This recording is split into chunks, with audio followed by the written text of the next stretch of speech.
All from one family on stage, their first gig, The Corrs.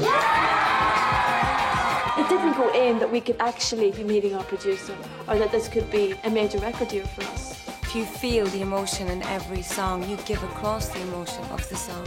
You have been a wonderful audience and we will remember this. We will be back. When you're put in a situation where you have to perform, where you have to deliver no matter what, if something happens. That's why we're doing it. We're doing it because we love it. I thought I would do a special bonus episode. I was very touched to hear the story of a selection of fans meeting at a gig, which is something I really love and enjoy with my fandom, especially for this band, The Corrs, because there's so many gigs I've been to down the years now and met people that I know are still friends for life. I talk to them regularly, and it's so lovely to hear that those other connections are being made and a community is formed again. And what better place to celebrate that than a podcast that I've wanted others to be on. And I guess I should introduce some new voices to the podcast today as we celebrate The Corrs' first gig in 5 years and their first gig in Australia in just over 21. So I guess I will go left to right, no particular order other than that on my screen as I see you. The next voice you'll hear is Francisco. Hi, Francisco. Hey, hi. Well, as you know, we're so happy about this to happen. I also get to know wonderful girls when you're on Rachel, that they make the whole gig to be much better than just being on myself. I really thank you, girls. I would say that, I got to know The Corrs on 2016. I got a meet and greet that was totally unexpected. I got a kiss from Andrea, I got a kiss from Karen, I got a kiss from Sharon. So I didn't wash my cheek for so long. So I can tell you, yeah, this happens over here in Australia. In my case, I'm coming from Mexico. I flew all the way back just for that. It was a crazy trip. There's more than 13,000 kilometers away. So, but here we are because of The Corrs. I mean, I hear them every day. They make my life much better. The top word that they use is love. So what can I tell you? It was just so glad to be able to have this experience. Oh, you're more than welcome. And I can't wait to hear more of that experience as we discuss further. The next voice you'll hear is Rachel. Hi, Simon. I'm Rachel. I come from Melbourne, Australia. And it was just the best to be back at the concert of the weekend. I'm struggling to put it into words about how fantastic the whole weekend was. It was just, for me, it was a dream come true. I've been following The Corrs since 96 when Runaway was first released in Australia. So I was about 10, so very, very young, but I just haven't stopped loving them since. I just have never found another band that really compares and really speaks to me like they do. So it's just been such a special experience for me seeing them perform again after such a long time. And the last time I was able to see them was 2016 at the Belfast Belsonic gig, and that was incredible also. So I guess for me, just being so far away in Australia, it's just been my dream to have them come closer to home and just make it that much easier for me to be able to be there and just be part of it all again, because it's just such an amazing experience being there and being with other people that feel the same way is just also such a special experience to me. And I think both this weekend and the previous concert that I went to in 16, the people that I met, last time we had to wait all day in the queue to get into Belsonic, and it was that day just waiting in a queue. It sounds so boring to anyone else, but I really had the best day meeting, so many different people in that queue that just felt so passionate and excited like I was. And to me, that was really special because these are people that I still talk to every day online. And it's just been this, to me, it's more than just the music. It's been, become these friendships that have been, now part of life. And I think that's just so special to bring it all together. And then to have the excitement of the concert and everything on top, it's just been wonderful. And you said that you didn't know how you might put that into words. Like, wow. I'm really bad with words, but it's, I can't describe the feeling of what it was like to be there on the weekend. Yeah. It was just so exciting. And I think I was nervous for myself as to how it was going to go because, there's a lot of anticipation leading up to something like this, but I think I just really wanted it to go well for them. I just really wanted the audience to really like receive them well and be excited, and I just really wanted it to go well, as everyone did, I'm sure. But I just had this real feeling that I just wanted it to be a success, because I knew that if it was, maybe there'll be more of this, which it sounds like there is going to be, which is brilliant. But it was just that feeling of wanting it to just really go well. Yeah, totally. Cool, thank you. And obviously another new voice to the podcast, because we've never had anybody else on that's a fan. But Wendy, hi. Hello, I'm Wendy. I'm from Brisbane in Australia, and I flew down for this amazing gig. I'm still glowing. So like Rachel, I think I became a fan in about 1996 when I first heard their music. It was a bit of more of a slow burn for me because I was quite young, obviously, and to really get into the music. But I remember listening to Forgiven Not Forgotten at home. I think one of my brothers had it, and one of my brothers also had Talk on Corners, so I ended up taking ownership of that, let's say. And then really got into them probably late teens, and they had done a concert here in Brisbane in 2001, but I didn't make it to that. It was like a Goodwill Games. It was like a sporting kind of thing. Yeah, and then, they never came back to Australia after that, so I didn't quite know what to expect live.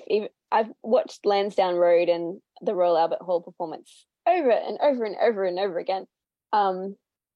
But, I wasn't expecting the size of the crowd that was there. And I've never been to like a big outdoor performance like that. So it was all very new. And they were just so good. So it's, probably one of the best weekends of my life. Wow. Well, that's great for me to not only hear, kind of reflect back. I didn't go, I'm the odd one out in this selection. But it's so great to hear that was your first experience of a stadium type gig as well, with when you've watched a stadium type gig, but to actually be in the atmosphere of that crowd of thousands and thousands of people that know the lyrics, are there for a great time and wishing the band well. Nothing can go wrong, right? And then you've got all the extras that I'm sure we'll go into now with the drones and great set list, and etc. And then obviously meeting new fans and friends that you'll now hopefully have for life. But yeah, that's so nice to hear, and it comes across really well. I wish you could have been there, Simon. It was just the best. For me personally, you would have loved it. I would have loved it. For me personally, as soon as I saw that tickets were announced through an Instagram post, I was like, okay, is this real? This is very strange. There was a moment of disbelief, really, especially when I've been working on the Causecast for about 2.5 years, and there hasn't been any real band live gigs ish, pandemics and Sharon Cause solo stuff permitting, but it was very strange to suddenly see that in front of me as an opportunity. I looked it up, I priced it up, and just decided that I would need to do the meet and greet as well. The meet and greet wasn't close to the actual venue, and then might be logistical issues with that. And it worked out that I would be spending not only the time off work, but probably £3,500 to £4,000 to do a 90-minute set. And I'm like, I went to the Royal Albert Hall gig, and spent a lot of money to do that and the seats I got. But I just felt this gig was for the Australian fans, and it was touted as that. And it was the, one night only for Australia. And all the publicity was that they hadn't been there for so long, and that Australia could give them such a warm home welcome. And I thought, then let's leave it for the Australian fans. And then if this goes well, as we all hoped, like Rachel said, then maybe more will come. And then that seems to be the case going forward. So yeah, it wasn't for want. It was, what should I best do with my money? And the band don't want me to spend $3,500 flying to Australia to see them for an hour and a half set. they don't want that. They want me to spend probably a little less money and see them repeated times, maybe. I don't know. But I just thought, yeah, and it was very hard because I did all the logistics and I saw the flight costs and I just decided, no, I'm good. I'm good. I'm going to sit this one out. And obviously now I'm wishing I hadn't. But I'm living vicariously through you guys. So that'll be the fun of it. But you have seen them before, so that I think for us, you know, if you live in the UK, it's much easier to see them perform every now and then. Yeah. For me, you know, like I wasn't sure whether I wanted to spend all the money, but I thought it's actually cheaper than flying to Ireland or England. It took me a little while to decide whether or not I was going to fly down, because again, it was, you know, it wasn't in a stadium in Sydney or Melbourne. It was out. It wasn't even a main city. It was out west, or west of Newcastle. Yeah, I couldn't picture where it was, and I thought, oh, this is just in Sydney, and I posted on the boards, on the core board, oh, there's a gig in Sydney, and people are like, no, this isn't in Sydney, and I'm like, oh, and I really, yeah. So, like you were saying, it was a bit of a logistical issue, and so I ended up ringing up the coach company, because there was a coach that went from Newcastle to the venue, but there wasn't information on the website, for example, like when they leave. So I rang up the coach company and they said, you know, just half an hour after the concert, we'll head back, because there was a 30 or 40 minute drive by coach. So a lot of factors went into it. So I don't blame someone from the other side of the planet not coming out for that, because it even just for me, it was very stressful. But once I got to the winery and looked around and saw how beautiful it was, and I'd made it, and I did like shed a couple of tears, because it was like, it's all worked out now. And you know, I just felt like this is exactly where I should be. Yeah. Oh, that's great. That's really nice that you had that kind of like, I've done it. I've done this for me. Now I can just relax. I'm in the right place. They're coming to me now. So let's do it. Yeah. The logistics that didn't make it easy. How about you, Rachel? Was it was there no question? You were just like, you saw the tickets, buy them, let's do this? Absolutely. When I saw the Instagram post one morning when I just got up, you know, normal morning for me, getting up with the two kids, craziness all around, have my coffee, you know, log on, have a look, see what's happened overnight. And when I saw the announcement, I literally couldn't believe it. I thought someone was playing a joke on me, because everyone who knows me well knows that this would be my dream come true.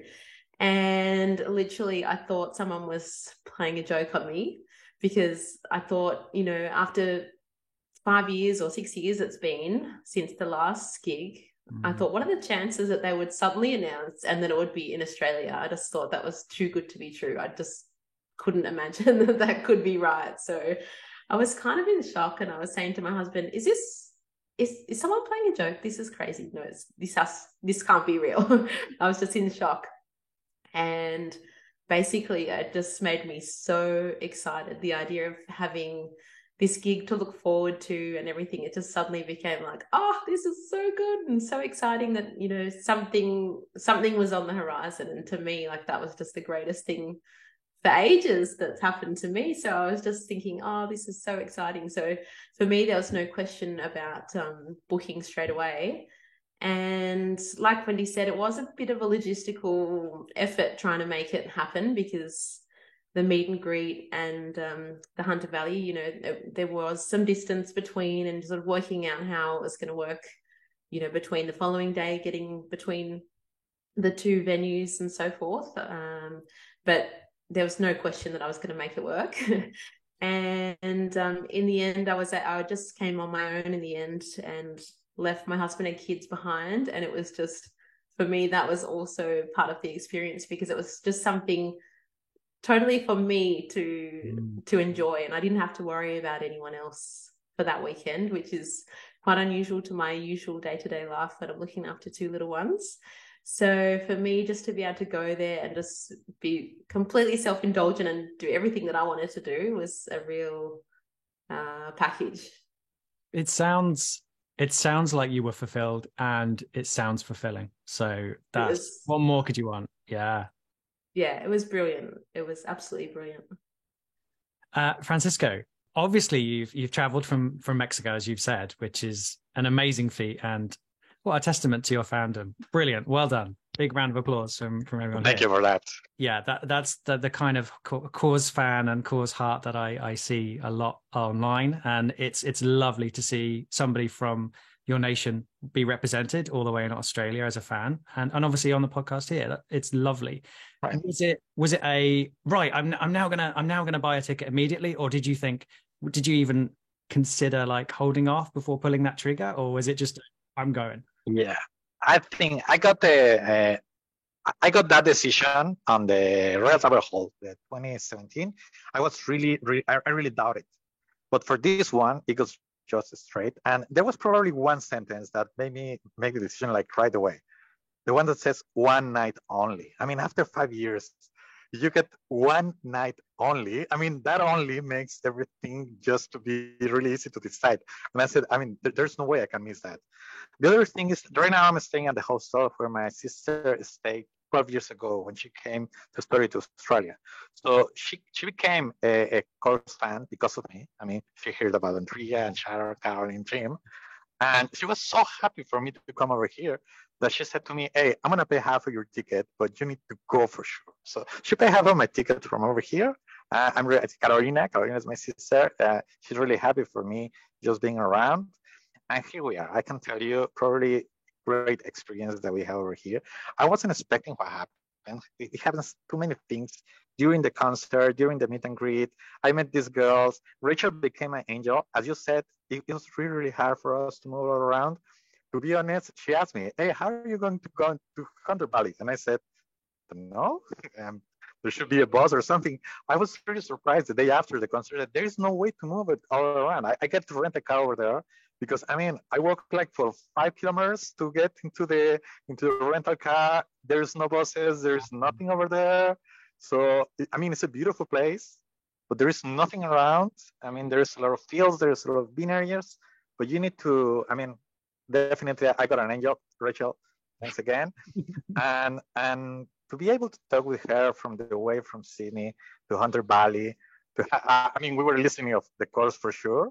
Sure. So we were just hanging around, just having great fun, and we were so happy. I mean, you can feel that energy, you can feel that magic on the air, and believe me, I enjoyed it so much. We are gonna I came to with some details, but yeah, the meet and greet and the concert, I would say probably it's something that I'm gonna keep in my heart, and it's gonna be there forever.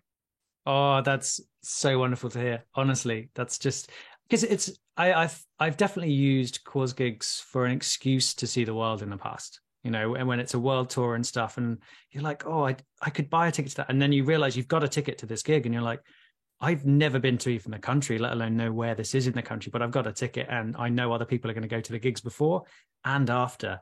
So I'm going to find a way there. And it's those moments of exploration and travel mixed with music and a love for a band that you have had for years. It just, yeah, that synergy comes together. And yeah, that's where those memories are made, right? Yeah, definitely.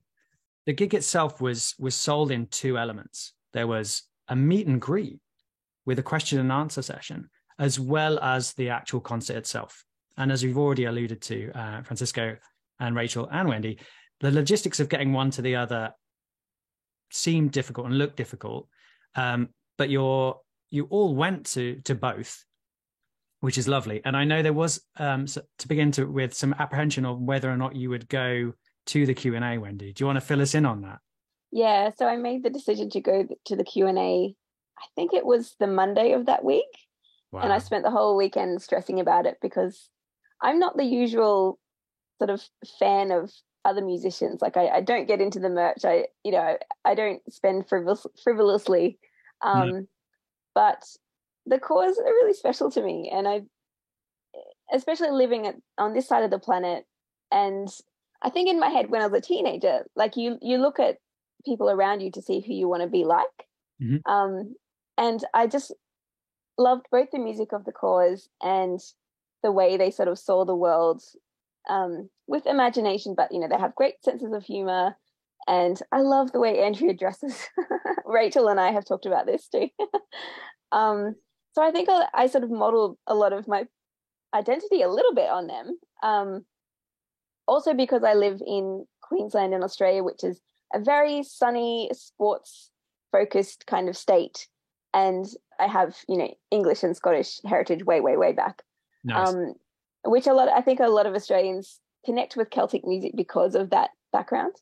So yeah, for all these different reasons, I just really connected with them. And so when it came to the meet and greet, I thought I just really wanted to do it. I just really wanted to meet them, to make them human, even just not just these imaginary figures that I listen to all the time.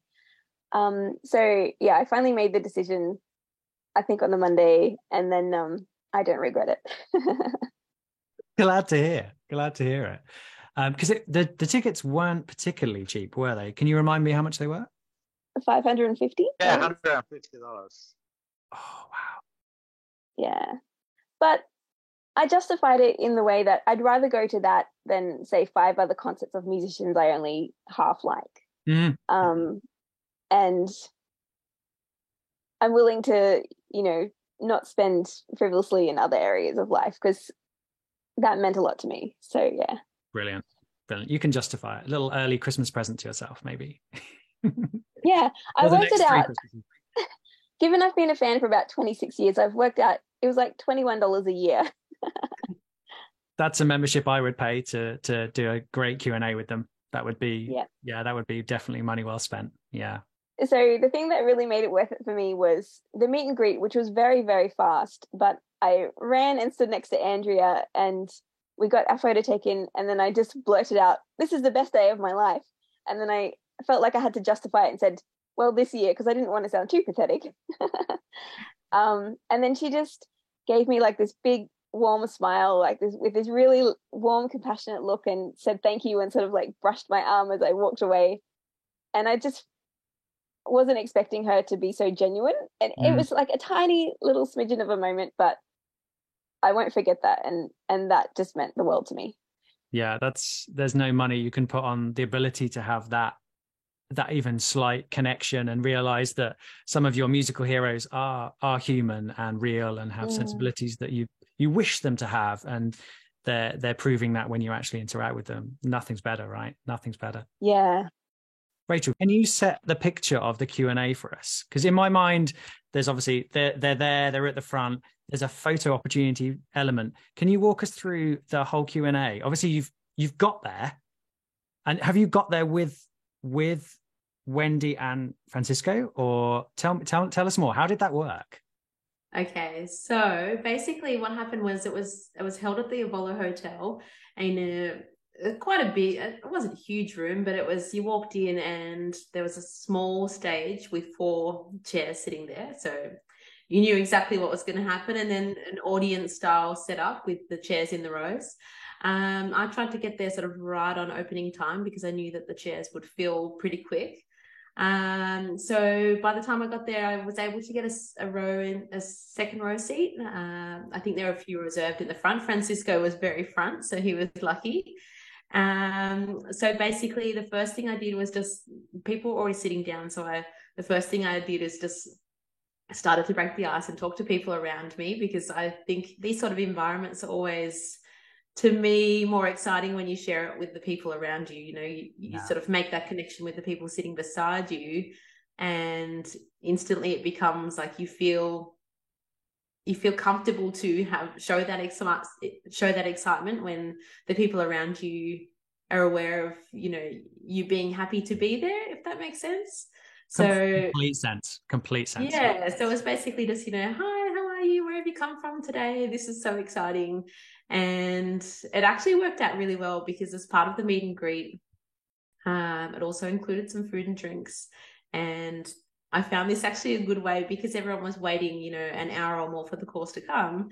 Wow. We ended up minding each other's seats while we went and got drinks and came back. So nice. It actually worked out quite well, because it wasn't just sitting holding your seat waiting for that moment for them to come out. It was making friends, enjoying being there in the environment, and just starting to have a good time already before they even come out. So that was pretty cool to start with. And I guess as the time was approaching that they were coming out, they were doing lots of audio testing, making sure that the microphones were all working, and a few people sort of trying to excite the crowd and things like that.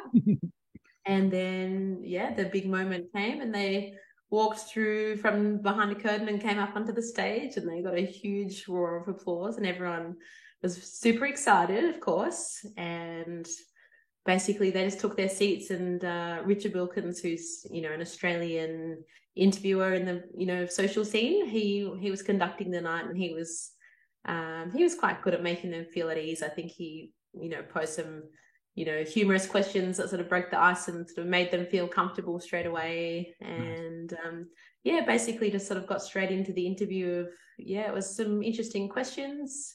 Then they had the audience questions following up after that. And prior to the questions, they asked if anyone had any questions to pop them into to write them down. And I think this was their way of vetoing the questions a little bit, which is to be expected, I think, for something like that. And then during that opportunity, they chose questions, and then whoever asked them got a chance to ask them personally, and then they responded accordingly. So I think the whole setup worked very well.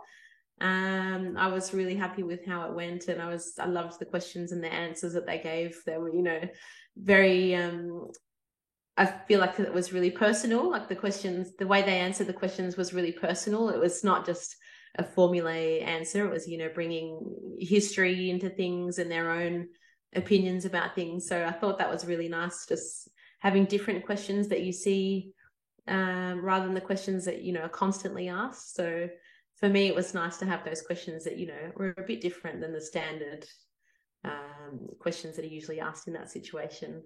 I guess it's it's questions that people have in part paid $550 to ask, right? So you're not going to, hopefully not going to be sort of a throwaway question or something. You really have got time and investment to say something that you want to say, as well as hopefully get something back on a question asked. But the whole Q&A, you'd say it was around probably about half an hour, or? No, even a bit more, I'd say. Maybe I'd say an hour. 45 minutes.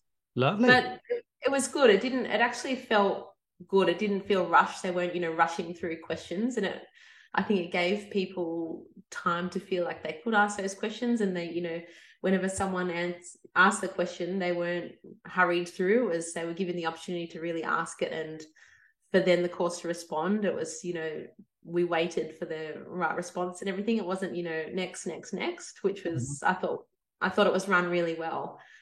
And I could have sat there for hours listening to things that they had to say, but obviously can't go forever.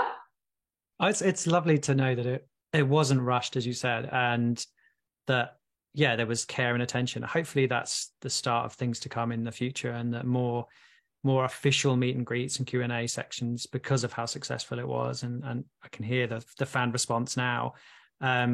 Hopefully more again in the future, because there is a hungry audience wanting to know the answers to how this band got from seemingly a back bedroom to, international stardom and fame, and playing huge, giant concerts. There's a huge wealth of 30 years of history there that we can pick through and ask, and we've got queries on, and we've all got queries for our favorite songs, because they obviously mean something that attaches to some part of our lives. And so hopefully more in the future. That would be incredible. Francisco, you went to the Q&A. Tell me, I hear rumors of some flowers. Tell us how and obviously you said that you had a front seat, so a front row seat, so congratulations on scoring that. How did the Q&A go for you? How did you feel it went? Well, I can tell you, I'm quite sure I was the luckiest guy tonight, for sure. I mean, not bad about it.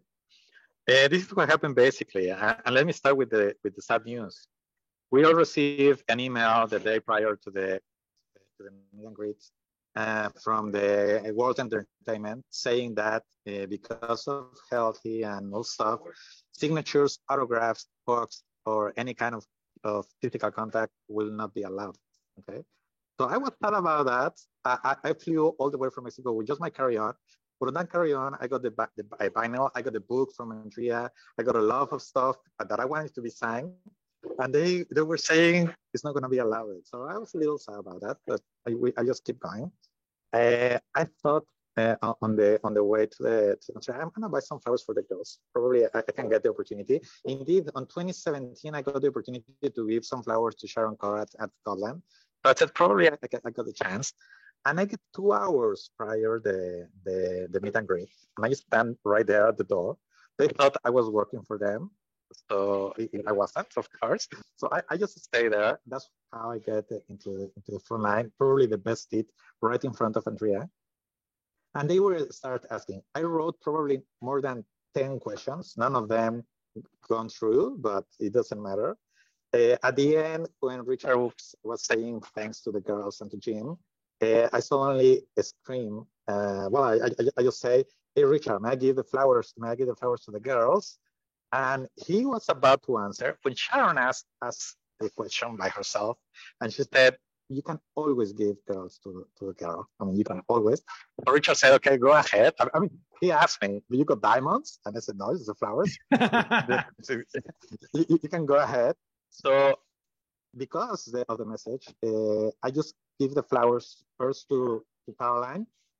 No, it was first to Sharon. Then I gave a really nice color to Jim. I mean, not to the girls, not only to the girls. I also gave to him. Mm-hmm. Then I went to Caroline. And by the time I came with Andrea, I just gave the flowers to her and she pulled me back and she gave me a kiss. And I was like, I mean, that wasn't supposed to happen. I didn't even try. You can see the video. I didn't try to do it. We have evidence. She just pulled me back and she gave me a kiss. So how can I tell you? That's why I'm not sharing this side. So it was really, really cool.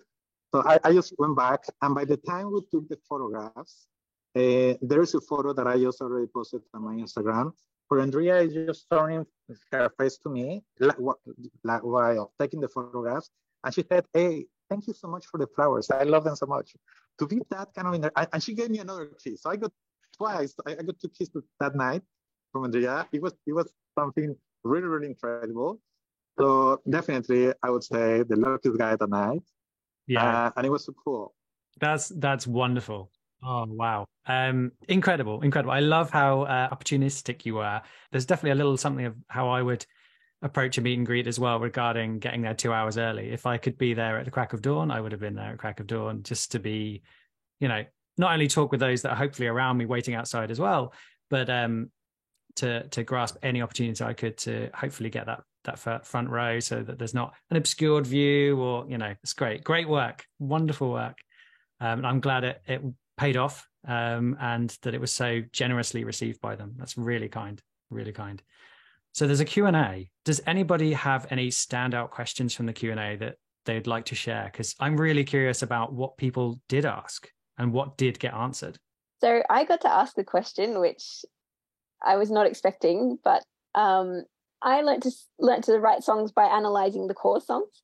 Mm-hmm. And so on my question, it was something along the lines of, can you tell us about your favourite songwriting strategies? And so I asked that question, and I can't entirely remember the answers because I was also in a little bit of shock that they asked my question. And I think Andrew and Caroline said they'll start with chords and maybe, drums or percussion. And then Andrea made a joke about how then they'll sort of sing gobbledygook over it and then later change those words. And then she made some little joke as though her words are sometimes still gobbledygook, but it's not. And then I continued on with that because I wanted to talk about how what's quite unique about the core songs is that it has that little dance between major and minor, that, happy and sad. Mm. So I said to Sharon, you've talked about this a little bit in interviews. And Sharon said, well, that's life. It's neither happy or sad. And she also talked about not putting like a mythology onto songwriting. Mm. And again, they did talk more on it, but I was in shock. And then Richard Wilkins said, great question or good question, which I now have a newfound respect for him. And he said, he continued on the question and he said, yeah, because, at the end of Runaway, there's that melody line that changes that note. And he asked them about that, and he said, whose idea was that? And the girls all said Jim. And to be honest, I can't quite remember what they said after that. The other, Rachel or Francisco might remember, but that was really cool to finally hear who had come up with that idea.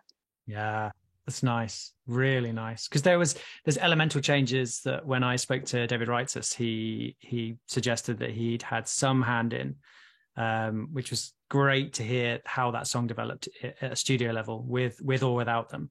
But great to get it from all the horses' mouths, as they say, to actually get that clarified. And it is a great question. And we only want to know more about how that was developed and how those songs came about, right? Does anybody, Rachel or Francisco, do you remember any more from the answer to that question because you were less dazed, or? Yes, I there's one question that I remember that it was really important. And as soon as I hear that question, I said, I want to know the answer for sure. So there was one guy that asked, what's your favorite song? So I said, yeah. But what's your favorite song? Asked to the chorus. I was really focused on Andrea, and Andrea go like right away, and she said, Runaway. I mean, Runaway, it's Andrea's favorite song. I perfectly understand why. Indeed, it was the song that they closed with 3 songs, Runaway, Breathless, and then Toss of Feathers. So yeah, and the Runaway, I mean, obviously it's a lovely song, it's a great song. It's a song that started with pain, but it ended up saying that, yeah, I want to run away with you. So it's a really good one. And I don't remember, probably you, Rachel, or when you can remember the Caroline and Sharon's answers. So further to what Francisco was saying about Andrea loving Runaway, I really loved she elaborated on that a little bit more about how special it was, because it encapsulated all their firsts. It was, the first hit, the first time they did a video clip, their first, the first song that everyone really responded to. And I guess for her, that was just showing how special it was because of that, what it meant for them, because it was everything they came from to who they are now. It was just encapsulated everything, I think, into that first hit. And I think that's why that particularly was so special to her as well, which was really nice to hear. And Caroline, she said her favorite was Only When I Sleep. I think because for her, she said that had, a bit of everything in that song, like a bit of, different styles, but it just really captured who they were. So I thought that was really cool. And a couple of other questions that I liked hearing. Someone asked what their favorite songs are of theirs, which I thought, oh, that's interesting. And, that's not the sort of question you usually hear in an interview. And Sharon responded with, my daughter likes Eminem. So I thought that was quite funny. That's great. Not quite the answer we were expecting either, but. Yeah. So I thought that was quite a funny response, because I just thought she would, come up with something of their own.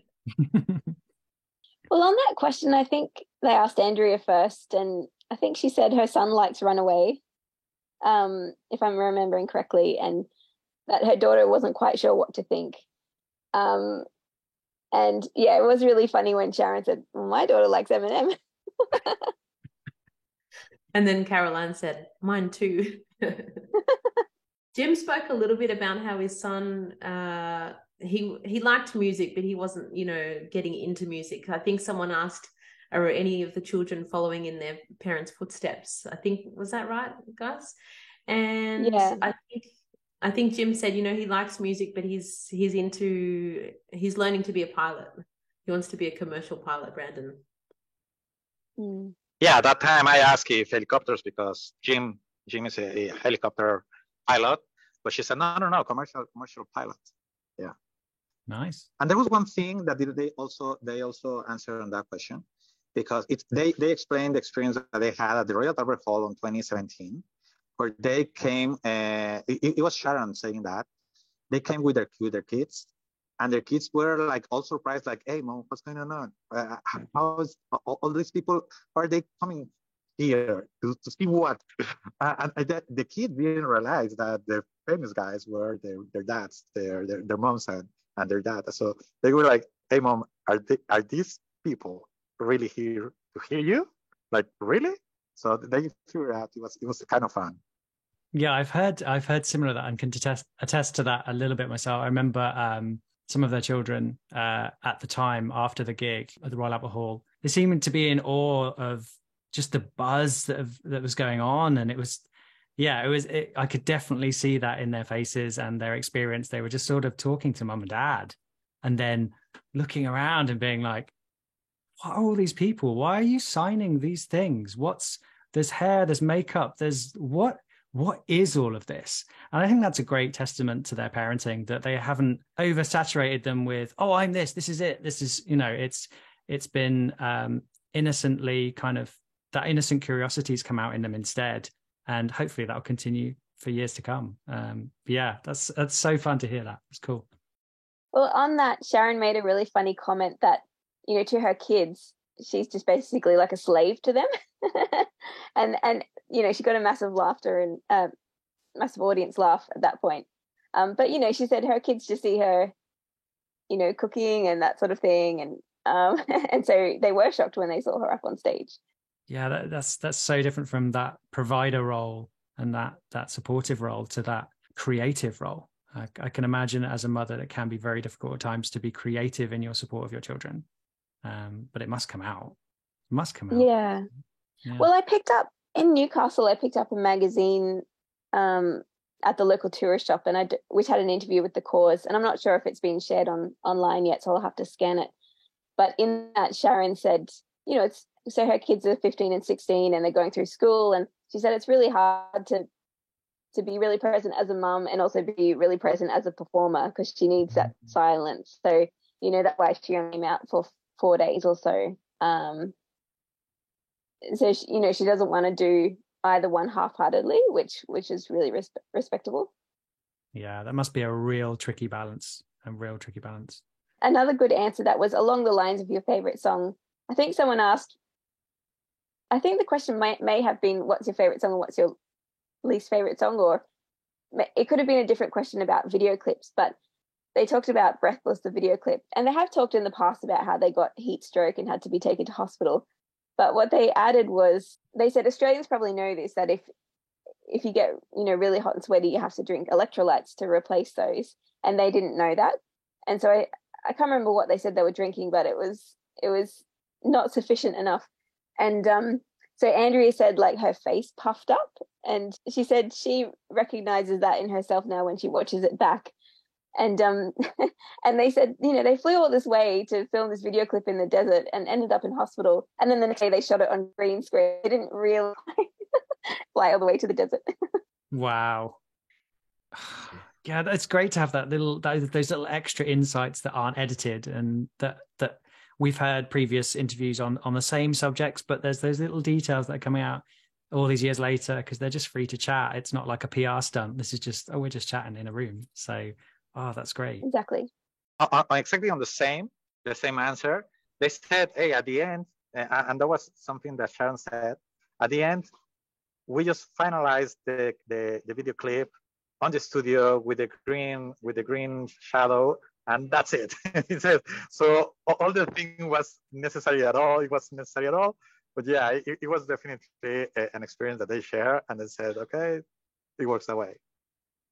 Yeah, I guess it's all part of that promotion life. You've just got to roll with the punches, and the end product's out, whatever it takes. And if it means it's a low budget green screen to fill in the gaps, then I guess they're already busy doing radio promotion here and tour to TV show here to actual show here. So they run with that machine, I'm sure. Yeah, it must be tricky. It must be tricky looking back and being like, oh, if only we did this and we did that. Even knowing they were exhausted at the time anyway. Must be so tricky. Just before I forget, there was a question about Runaway. So a man I think he said he'd driven 3 days from South Australia, and he got up there and he asked, is Runaway in 3/4 or 6/8? Because in this printed book it says 3/4, but then Caroline counts it like 1, 2, 3, 4, 5, 6. And Caroline said 6/8. I think if we tried to do it in 3/4, it would fall apart. That's quite a drive to get that answer, but I'm glad it was succinct. There was no hesitation. That's great. Yeah.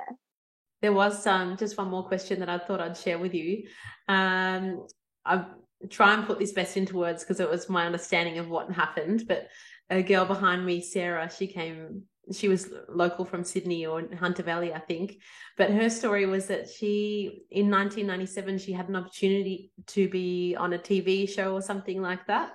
And she actually showed me on YouTube the video of her all these years ago. She was in a little small hall with, I think it was a presenter. What's her name? Cilla Black. It was Cilla Black. Surprise, right? surprise. Yeah, 97. Yes. Yeah. So being Australian, I don't really know exactly what that's all about, but from my understanding, she had this show where this woman, Sarah, went with her mum and her sister into this hall and they were singing Runaway or something like that. And 2 minutes later, the curtains opened and the Corrs were really there performing. And apparently they spent the whole afternoon on the harbour and having lunch and the best time and so forth. And the video was fantastic that she showed me from YouTube. But she was able to ask the question, do you remember this moment in 1997? And Wow. and they said, yes, we do remember. And I think for a fan to hear that they remember that special experience as well, I think that was a great moment. And Andrea elaborated on the fact that she remembered because she said, oh, it wasn't that long ago I saw Stella Black at a party and I went up to her and said, surprise, surprise. And apparently she just looked blankly back at her like, yeah, who are you? So it was a great moment that obviously Andrea had remembered that moment with a fan, but she was really showing that she really had remembered it by bringing into this new story, which I thought was great. Wow. Yeah, that's such a cool video, that YouTube video. That footage is so lovely and innocent. You can see all those fans there.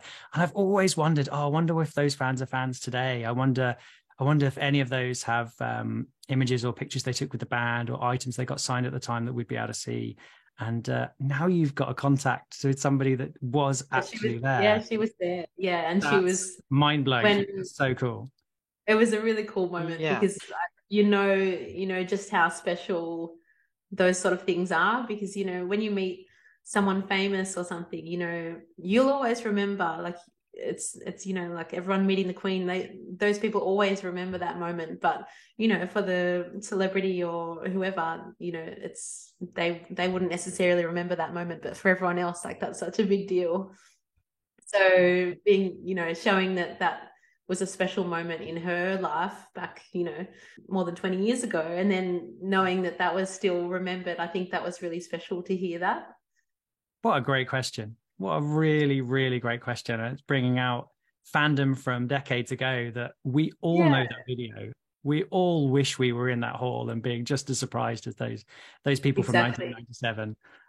But oh wow, what a great story. What a great story.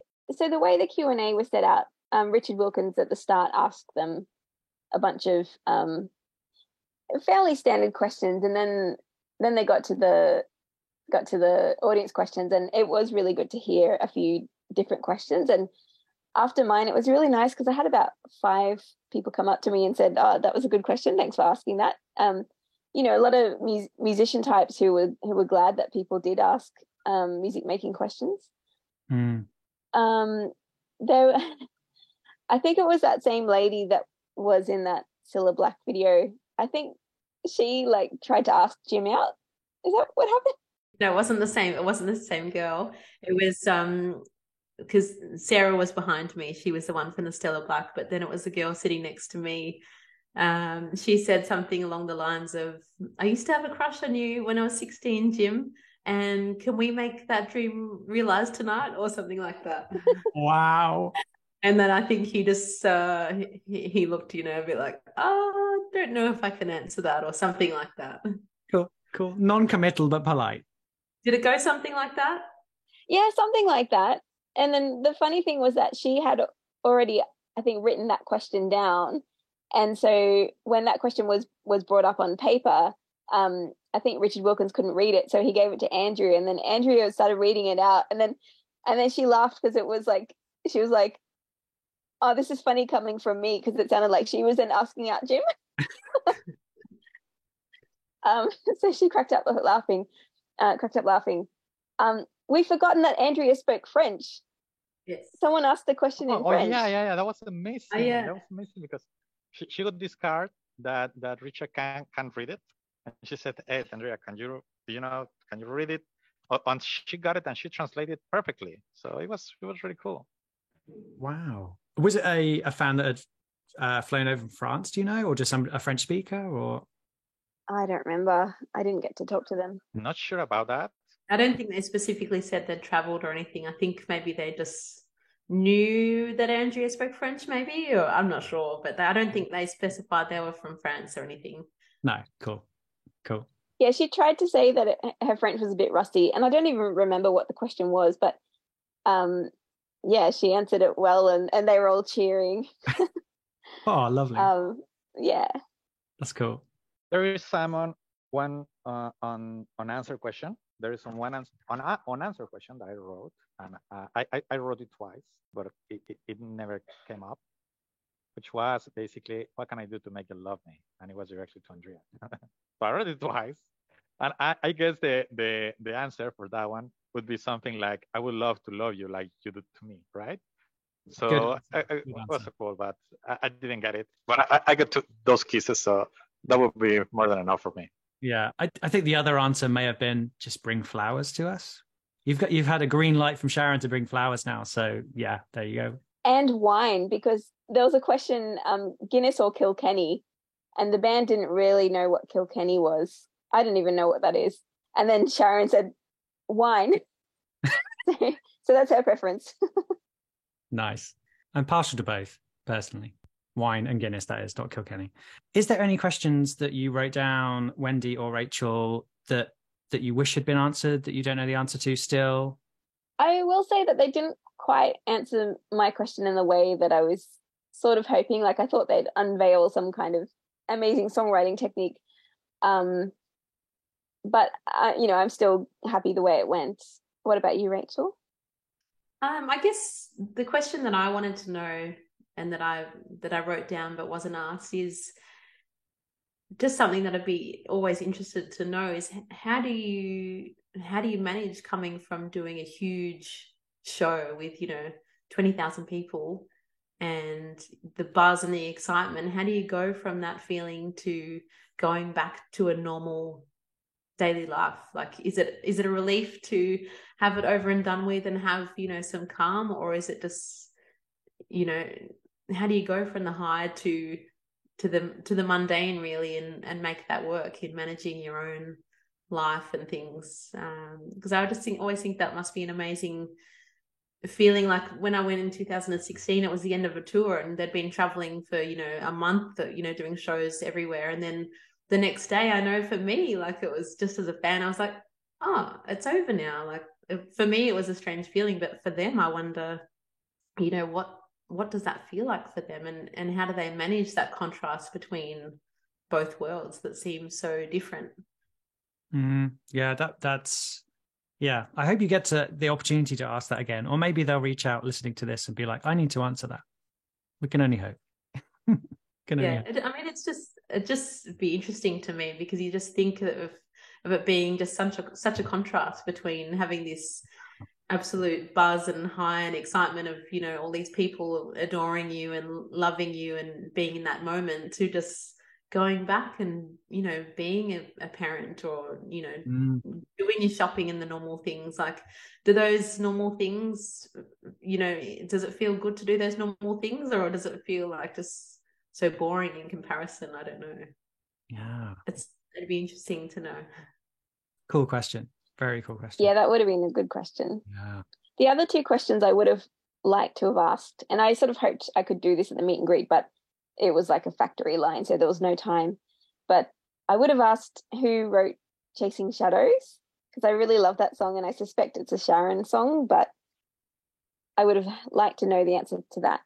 And secondly, had they heard of the Cause cast? Oh, that would have been an interesting question. Well, hopefully one day they will be able to positively answer that with, of course we have. Like, why wouldn't we? This is such an amazing work, and they have the most amazing people on there that talk so passionately about our work. So yeah, of course. But yeah, good question, Wendy. Good question. Well, another question, just the fact that it's kind of weird to me, and it was also weird for Rachel, that there were people that came to they went to the Q&A, but not to the concert. So wow. it was like really, I mean, like perfectly well. It was so weird because honestly, it would be really hard for me to choose between those. I mean, that's why I got both. But to be at the question at the Q&A and not at the concert, it's kind of weird. I mean, it's not something that you expect to happen. Probably, I would say that's not possible, but it happened. I didn't consider that. But I guess other people may have had family commitments or, others they're caring for, unable to travel. There'll be loads of reasons for that. And if you could only do one, you couldn't choose, and it had to be that first one or nothing, then yeah, I guess you'd go. But wow, yeah, I hadn't considered that. That is puzzling to see them there and be able to have a meet and greet, but then not see them do what they do so well, and to be in that concert in such a lovely environment. So strange. I think that leads us on really well to finally talk about the big part, which is the concert itself. After 21 years of not being on Australia to suddenly being at a concert, all set up, stadium filling. Prior to that, I'd love to hear about getting to that from the Q&A, because is that where the kind of the synergy of you three come together, or was there like groups of fans going in different cars and buses, and how did it work out? Who wants to chip in on this? So we actually met at the Q&A. So lovely Rachel here came up to me at the end because I also went by myself. And yeah, she just came up and said, "Hi, are you here by yourself too?" And I said, "Yes." And she said, "I'm Rachel, and she used to be a member of the Cause Club website, I think formerly known as Cause Board." And I said, "Oh yeah, I remember your username from then." And so we got talking about, our long time fandom of the Cause. And then afterwards, after the meet and greet ended, you could go upstairs was it upstairs or to another little bar outside? And then we met Francisco there, and he was telling everyone, he's like, "Look," he was showing photos of Andrea Court. He's like, "Look, I've been kissed by this lady." Yeah, so we met sort of towards the end of the meet and greet. Well, I met these two that way anyway. Wow, that's so cool. Francisco, can we have a confirmation or denial of that? Actually, that vicious rumor that you were doing that is actually true, or True. it's true? Okay, no judgment. You were just trying to prove it to yourself and keep it in your memory, like right. This actually happened. Absolutely. Yeah. I was just showing that. I already sent that video to all my friends. I have from different camera views from a couple of people that were around. So I mean, it's when you go to sleep, you just wake up and you say, "Okay, it was a really nice dream. Did that really happen?"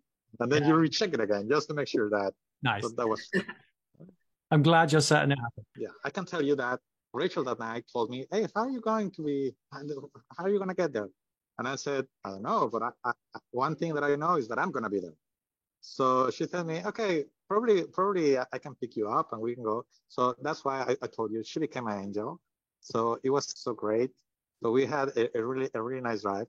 To be honest, it was really confused for me because, I mean, for you it's really particular that you have your wheel on the other side. But I was trying all the time to go on the wrong side because of, I mean, you just flip the wheel from the side. But we were talking about the course. We were just sharing so many stories. I mean, for the almost 2 hours that we got to be there, we talked a lot. I mean, probably there were no more than 20 seconds of silence. I mean, we have a lot to say. And really, I mean, Rachel became my number one friend over here at Australia. I really thank for the opportunity. So not to hear great music, but also get to know great people like Rachel, like Wendy, and now you, Simon. That I'm sure we're going to be in contact. Oh, that's so. It's so lovely to hear that story. And no, thank you, Francisco. It's lovely to meet you. And it's the generosity of others in the same situation that have the ability to then move people. It's just so needful in those gigging times, and especially if there's rows of gigs or concerts. It's those people are absolutely core to the situation. No pun intended. So Wendy, how did you travel from the Q&A to the gig in the end? I got the train. So Rachel did offer me a lift as well, but I had some family staying in Sydney at the time. So I got to catch up with them, which was really, really lovely. And then I got a train from Sydney Central to Newcastle. So it was a couple of hours, but a beautiful trip, like through, beautiful nature. And then there was another light train to my hotel. So I saw a couple of people at the train station and asked if they were going to the cause, and they said yes. And they happened to be from Melbourne, came up for the gig. And I said to them, what are you expecting? And the man said, I don't really know what to expect. Maybe 1,000 people, maybe a couple of thousand people. And I said, I thought I heard it could be up to 20,000. And he said, I had no idea. So just like connecting with people just randomly was really nice. So once I got to Newcastle, I had about an hour there, walked along the harbour a little bit, stunning day. And then I got the rover coaches, like the official coaches that go to the winery. And so that was about 30 or 40 minutes, again, through beautiful nature on the way. So it was all a lovely day out. It's lovely. I remember you specifically messaging me while you're in Newcastle, and I was like living vicariously through that journey. And I was like, I was counting down the hours because of the time difference here in the UK. I was like, it's then, and are the calls on stage yet? I was really excited just being at home, just waiting for the feed of everything coming through. I'd seen pictures and video clips on Instagram, etc., various social media of the meet and greet, and then I saw people's like lanyards and people buying programs and stuff, and people would just like printouts of tickets, and I'm like, I should have gone. I so should have gone, but hey, anyway. So you all arrive in your own time. Francisco and Rachel have had an amazing car journey. You all get to the venue. Did you all get to the venue early? Yeah, we got at 4:00. Yeah. And to be honest, I became a fan of other Australian band that I really. As soon as I saw them, I really liked them. They were so cute and they were so good, which is called Germain.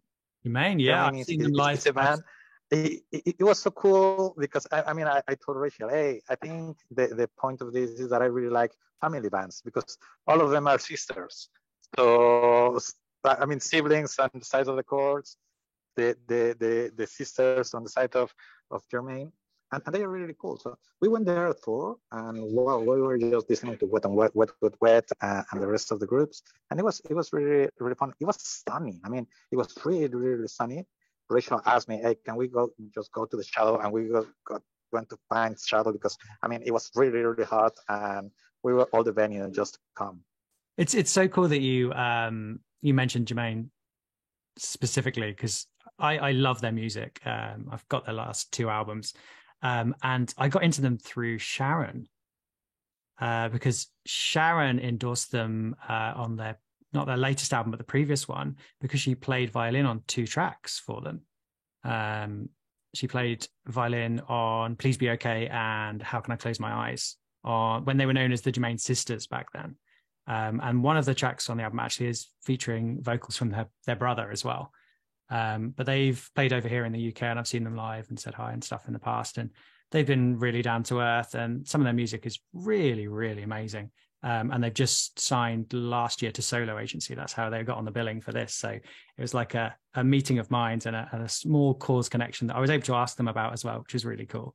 Because they've looked up to the cause as a family type band, as you said, Francisco, for many, many years since they were little. So it's come full circle. Them now supporting the family band that inspired them so much to begin with it was great to see them as a late billing. I was like, brilliant, just absolutely perfect. That does remind me of a question in the Q&A about the sibling voices blending together. And I know the cause have touched on this before, but they expanded a little bit. And they said when the sisters used to record the vocals, the more and more vocals they'd pile on, the thinner the sound got, because the sound was so so close. So they would have to record the vocals like a little bit of out of time with each other just to make it feel like it had that volume. So I just wanted to bring that up because that was a really special moment too. Just further to that, it was I think it was Richard Wilkins that mentioned there was a quote from the Bee Gees about something special about when siblings sing together. I think that's what it was. And just the harmony that siblings have when they sing together. And I think Jim then commented on something about hearing the girls when the girls were doing their part. He just said it's just magic.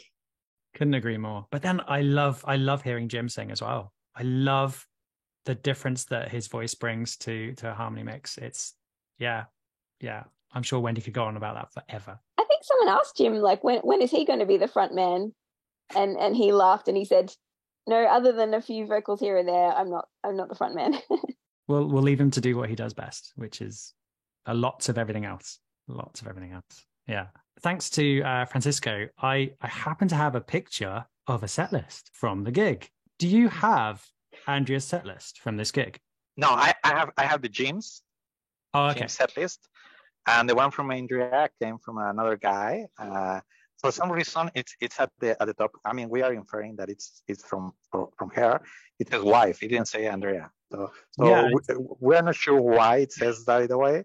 But the one that I have says Jim, and yeah, I got it with my stuff, and it's the full list of the 20 great songs that I really love them. So one thing that people will notice on that, and I was really surprised, is that there is no Jupiter Calling songs at all. It was kind of strange. There's the 20 songs. Just to be really quick, it was the Give Me a Reason, Forgiven, What Can I Do, Dreams was performed grateful, Bring on the Night, Radio, Little Wing, Ellis Island, No Frontiers. It was a surprise for everybody to hear No Frontiers because at least I have seen them twice, and this I thought probably not in my life I will be able to see that alive, but No Frontiers from Sharon Talley was so delightful. Then Summer, Sunshine, Joy of Life, Love to Love You, Only When I Sleep, White Light, Queen of Hollywood, So Young, and I Never Love You Anyway. And then after they just came back from saying goodbye, they ended up with Runaway, Breathless, and Toss of Feathers. So I would say 20 songs that you can hear in exact order that were so good to be there and to be able to hear that from our favorite bands. Thank you for that rundown. That's really helpful.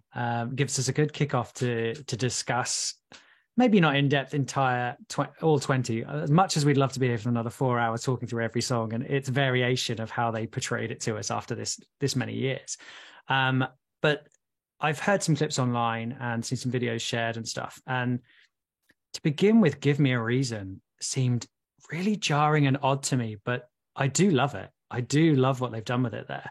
Does anybody have any thing that comes to mind about that coming, the band is appearing on stage and then realizing that what they're starting to slowly perform piece by piece as each instrument comes in is actually Give Me a Reason? Was that a strange choice for you to hear?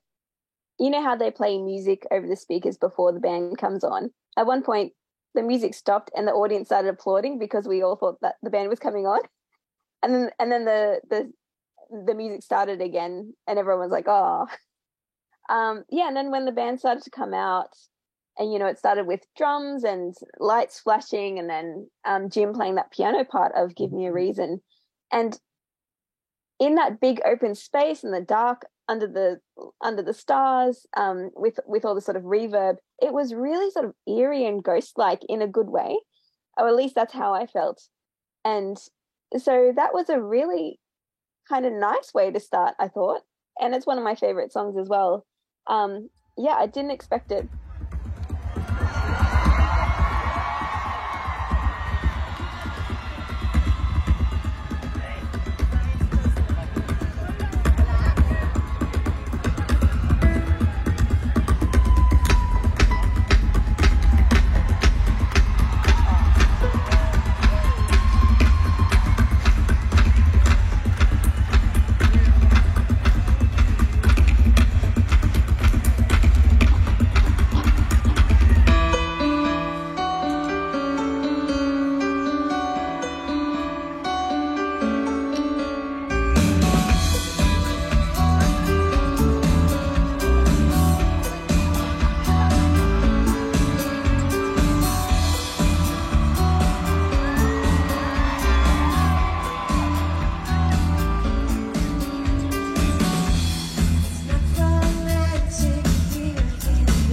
the first kind of few songs were some of them more haunting or minor songs, I guess you could say. But it was really nice and it was really beautiful. And then Andrew came on, he'd sort of spin around the stage. It was, quite otherworldly, I thought. Yeah, now you mentioned it, like Give Me a Reason, Forgiven Not Forgotten, What Can I Do, Dreams. There's that kind of echoey, eerie take on some of those quite easily mashing together. And how Francesco said that there's no Jupiter Calling songs on there. It's like, well, I guess it was promoted that they'd be doing the songs that they were known for. But interesting though, I guess they've got to make the cut somewhere, and going with those crowd pleasers and the ones that are known most and that have had the most life as a song, as a little child that they've brought into the world to listen to. I guess that makes sense in that regard. Rachel, I hear that you had an incredible seat. Tell us more. Where were you sat? I did. I was so fortunate to have the best seat in the house. So I was rapt when I saw my seat. I couldn't believe it, but obviously it's everyone's dream that they get that position, and for me it was just couldn't have wished for better, being front center right in front of Andrea. So that was very cool. For me, the standout set list items, I mean, I was just so rapt to hear some of my old favorites that I didn't expect. I never thought I would hear Little Wing being played live, and Love to Love You, of course, and No Frontiers, absolute highlights. Just things that I weren't expecting. I wasn't expecting to hear those ones at all, I don't think. It just didn't cross my mind that would make a set list these days.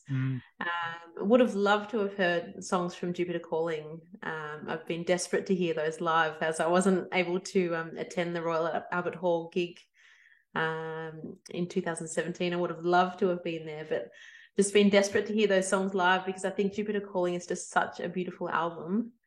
But I think it comes down to Australian promotion for that album. Just to be honest, it didn't really happen here. There were no interviews, there were no broadcasts, there was no announcements in a public sphere, like no magazine articles about it. And to me, I was a bit disappointed, because it's just such an amazing album, and I think having the success that they had with previous albums in Australia, I think it really would have been really well received if people had have known about it. And I guess that's part of the reason why, the songs were excluded from this gig, because, the people that were at the gig wouldn't have even really maybe known about those songs compared to all the songs that, people have known in the past. So, I mean, even for me, the women sitting next to me in front row, they were obviously very excited to be there and big fans and so forth. But I think it was, Bring on the Night came on and they didn't even know it. And I was flabbergasted to think, they were obviously big fans, and yet, they've missed maybe the last 10 years of music. So I was really surprised, and I was saying, you've just got to go home and go listen. You've got at least 2 amazing albums to catch up on that, that you'll absolutely love. And for me, I guess I was a bit surprised by that, because for me, there was no question that I'm on top of all the new songs whenever they come out. But for people who obviously they're loving the cause, I almost felt a bit disappointed that they'd missed out on these 2 albums, White Light and Jupiter Calling, because for me, they're just amazing albums. And I guess that shows why these songs were excluded from this set list. But I think the set list that they put together was brilliant. I loved it. But yeah, maybe having some of those songs just would have been even better for me. But certainly, every song was just brilliant, and they were just even better than I've heard in the past. There was no the way they performed and everything was just amazing. There was it was faultless, and it was lovely. Yeah, it was great. Francisco, anything to add? Any kind of highlights from the track list? Yes, well, just to reinforce the thing about Jupiter Calling. I mean, you and myself, we had the opportunity to see that in 2017 on the Royal Albert Hall, and we saw Andrea with the ukulele. So that was one thing that I was really expecting. I mean, Andrea playing the instrument in front of us, apart from the whistle for sure. And if you remember 2 years ago, just at the beginning of the lockdown, Andrea performed from her house the Moon Dance. I mean, she just made a live video showing everybody and playing by herself, singing. It was really a really great moment. So I was quite sure she was about to play the ukulele. I mean, that was something that it was. I mean, there was no doubt about that to happen, and it didn't. So it was kind of weird. Like, hey, what's going on with that? But well, it happens. One thing that I can tell you, and this is going to be unbelievable. There's videos that you can see. Once again, I can show the videos. And what happened is that during the runaway, I was just by the side of Rachel. I got my ticket like 21 rows behind because of a payment transaction. My second when I bought the ticket, it was just hold for like 2 days, and that's why I got the seat 20 rows behind. So I was just standing up right there with Rachel. I mean, I didn't care about it. I almost spent probably 90% of the concert right there with my with everything and stuff. And one thing that happened is when Andrea was singing Runaway, we just got eye contact. And what I did is I just sent a kiss with my hand, and I received it back. So I got the third kiss of the night. It was a great evening. And I just said, I just can't believe this. This is too much. I'm gonna have a heart attack or something. But really, it was so delightful. It was so great. Andrea she was wearing a really wonderful dress. I mean, there's a lot of comments around, and well, I would say that it was just a moment that we enjoyed that much. And well, you saw that on all fans' faces. We were so happy right there. I mean, there was magic in the air. During Runaway, you could just tell that they were enjoying themselves. They were really in that moment. Andrea was just looking at the crowd, thinking, you could just see that she was overwhelmed with the reception that they got, especially during that song, which was incredible. And I glanced over at Sharon, and Sharon had tears in her eyes. It was really amazing. She was looking at the crowd and just sort of shaking her head a little bit. I think she was just in awe of what that moment was, because I think she was just caught up in the moment. And I saw her, and she was just looking around and wiped the tear from her eye. And I just thought, it was just a beautiful moment, because you could tell that they just really loved being there as much as we loved being there. And it was special because you could tell that just really moved them. And it was just beautiful to see that real, like, natural expression of enjoyment of that moment. It was really special. Because I wasn't there, and certainly not that close, I never would have known that. So that's so great that you've been able to share that. It's lovely to know that they know that they can receive a welcome like that, even after 5 years of not performing and 21 years in that country alone. That's it must mean a lot to them. It must mean a lot to them. And they've obviously felt it. So it was quite funny. I remember in one of the songs that they were getting the audience to sing along, it was either Runaway or possibly even Love to Love You. But so the audience was all singing along, and Andrea did this sort of like back arch movement as though the sound was washing over her. And that, I don't know, that was kind of spine tingling to see, she's like just taking it all in. It was really, really beautiful. Wonderful. At the end of Runaway, Andrea said something like, she said, "Oh, that was lovely. I could hear your accents." And then she said, "Runaway." It was very funny. If you can watch, there's a couple of clips of it online now, and it's quite funny. Cool. Just that Aussie accent. There is a highlight and a really important one that happens on a pod when Andrea just starts saying, "Hey, we haven't been here for a while, 20 years ago." And this is an important message. And she said, "We should come pretty soon, right? Do you want us to come next year?" So she made a promise that we should come. And she said that to the 13,000 people that were at the Hub State. And everybody was yelling. Everybody was so happy. So I already have an invitation from Rachel to go to Melbourne. Remember, she said it's an lovely place.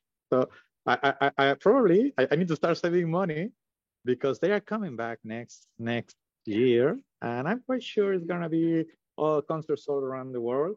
Hope to America at least, probably sometime Mexico, but definitely Australia. Well, I'm in love with Australia. I have been here for almost more than a week, and I will stay until next Monday. Yeah. So yeah, I think it's a great news for all Australian people that tours are coming again. It's not going to take another 21 years. No. It's going to take 360 and 5 days for them to come all the way back over here and touch our hearts again.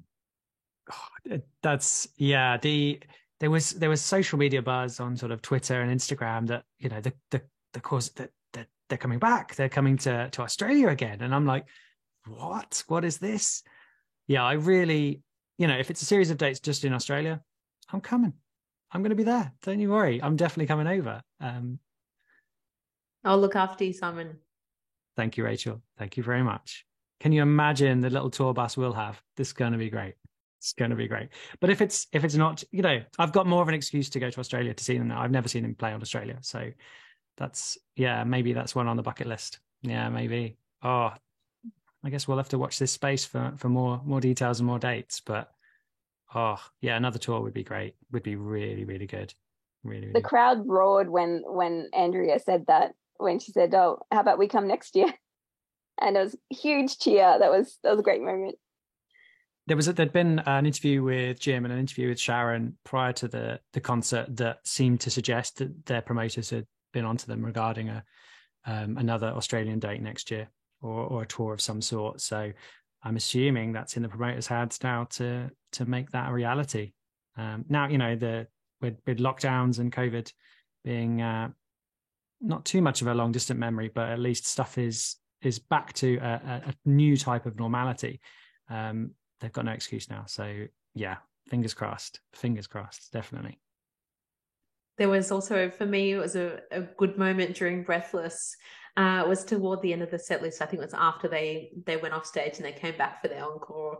I just loved it because I think throughout the first half of the concert, the crowd was more sort of, you know, staying in their seats and, you know, singing along and being involved, but it wasn't, you know, everyone up and dancing and everything. But by the time Breathless came on, the crowd went so wild. And for me, like, because I was at the front, the seats, there was like a barrier that was, you know, just in front of us.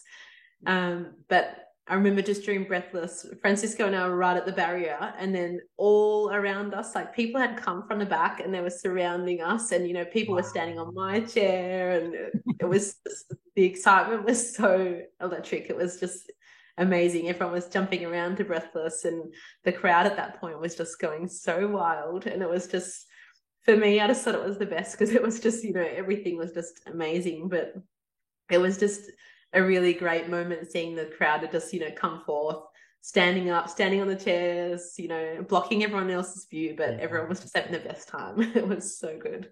Sounds amazing. I was there. I had a bit of apprehension regarding, like, oh, it's at a winery. Is this going to be like a more of a formal event and a sit down kind of event kind of thing?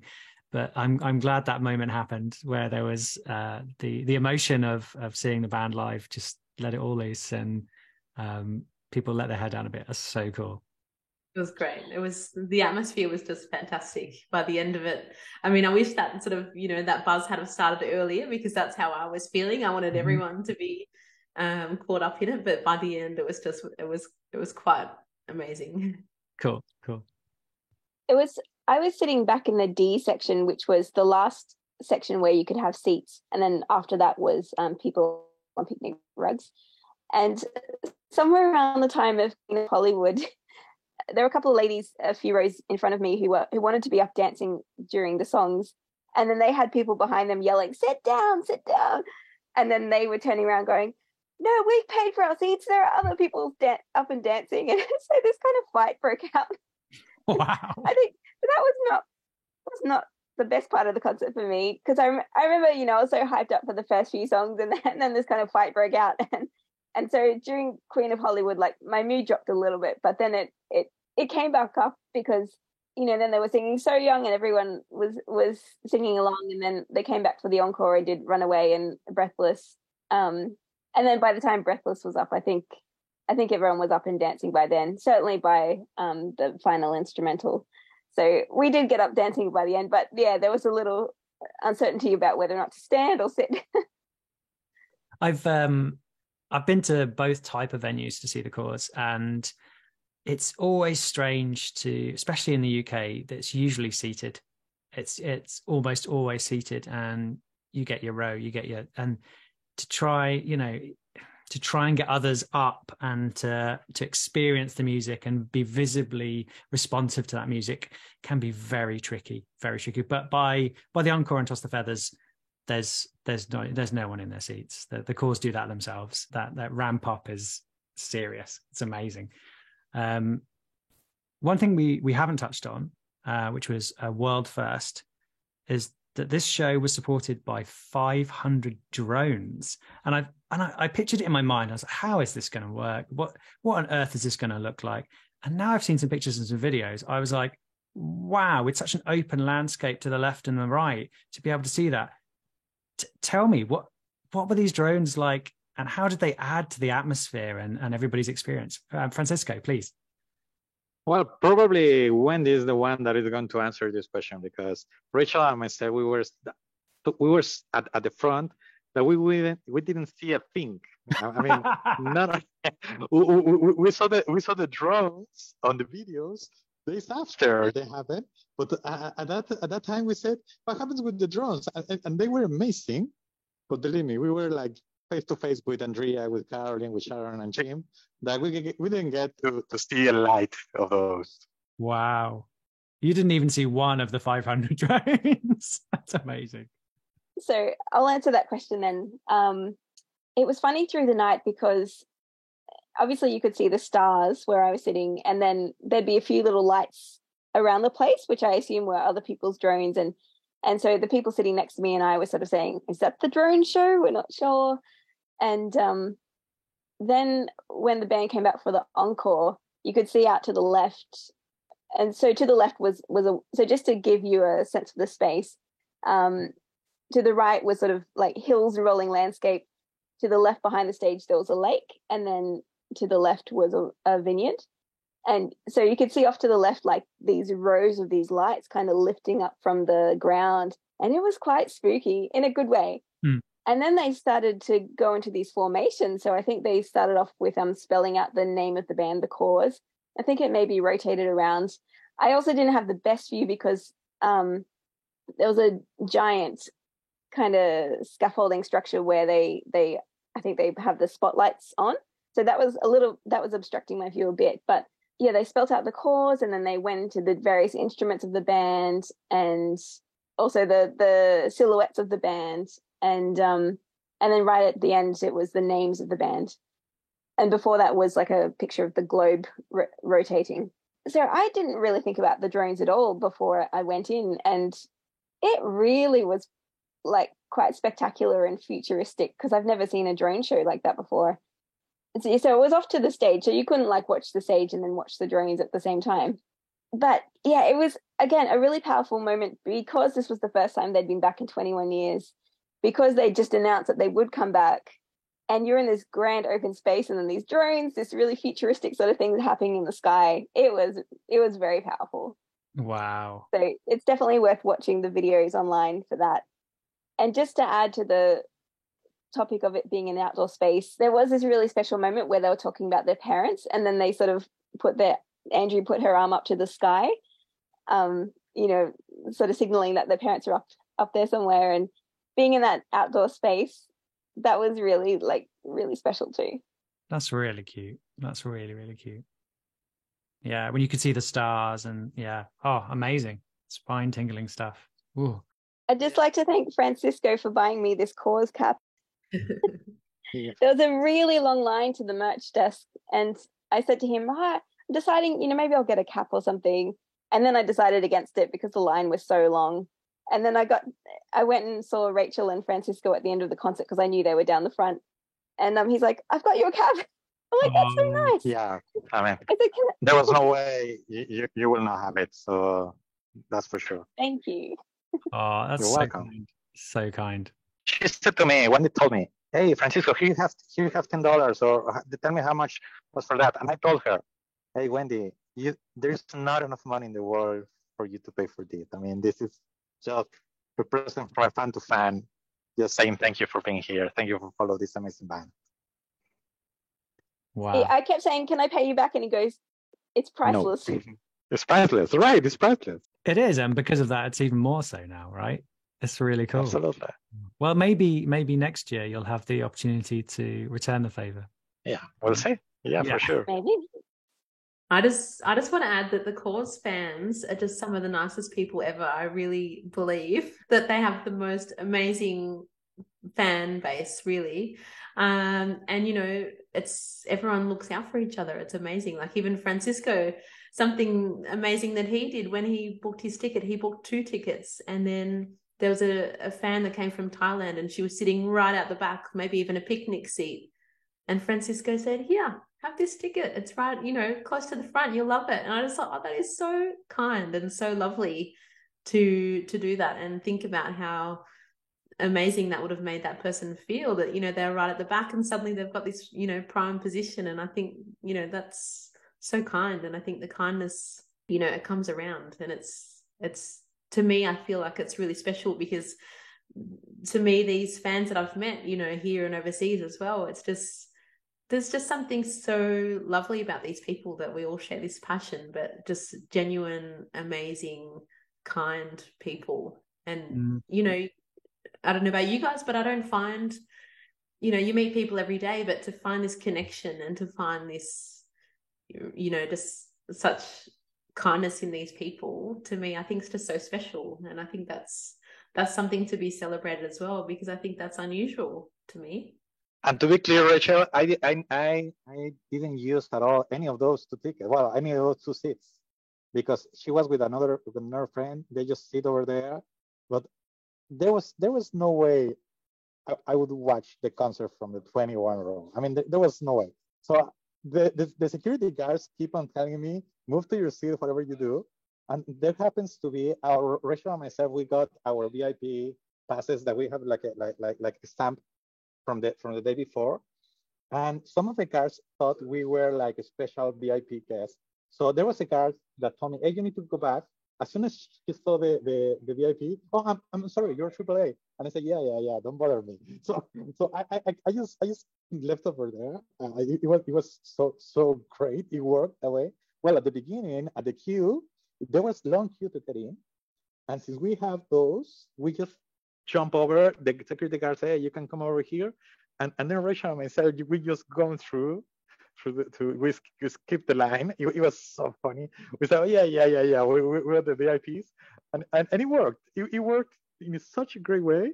So basically, I would say it was a little hard, but I spent 90% of the concert just by side with Rachel and just in front line, the best seat. And it was just delightful the way it worked. That is an incredible and wonderful story. And I wholeheartedly agree with everything you tried to do and succeeded to do.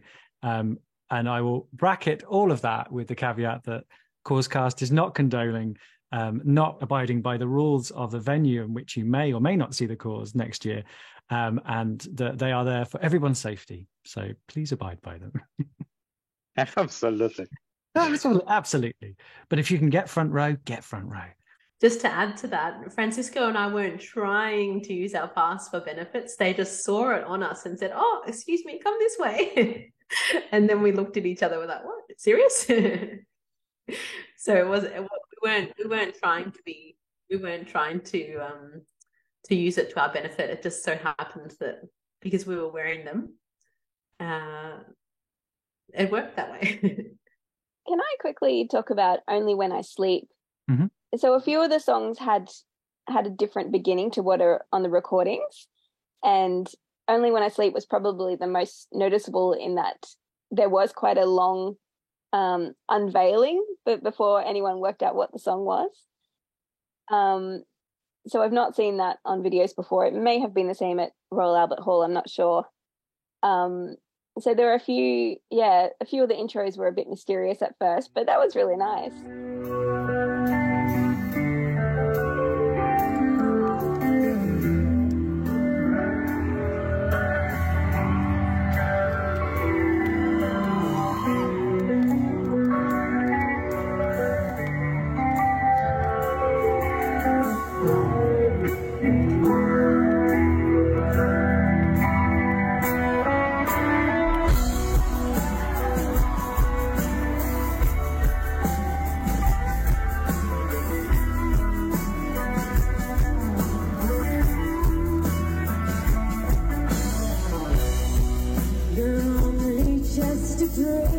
think it was in I Would Love to Love You.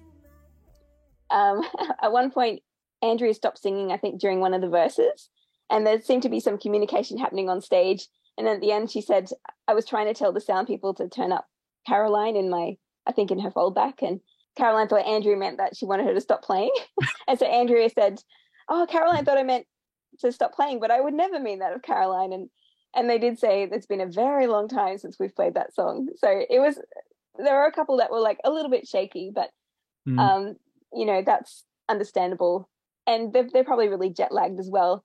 And there were little like quips that Andrea would make during songs. So I think one of the songs, I haven't slept at all in days. And Andrea says to Jim, it's true.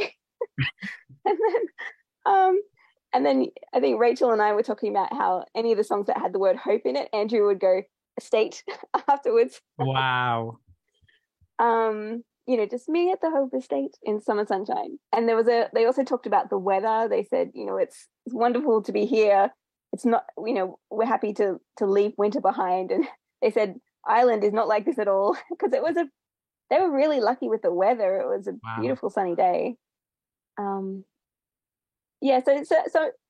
you could tell that Andrea was genuinely having the time of her life. Well, she's had a lot of good times, but a really special time. And a friend of mine who also flew down with his partner, he said they were really giving as a band on stage. They weren't just going through the motions. I couldn't see, Sharon crying, as Rachel mentioned, but you could see the energy that Andrea was giving. Certainly, she was like twirling around back and forward from stage and dancing around. And in one of the videos you can see online, she's so like seductive in the way that she performs, and she's just so charismatic with the audience, and you don't get that very often. Like, you can see why she is a worldwide star. And her voice sounded amazing, and really special.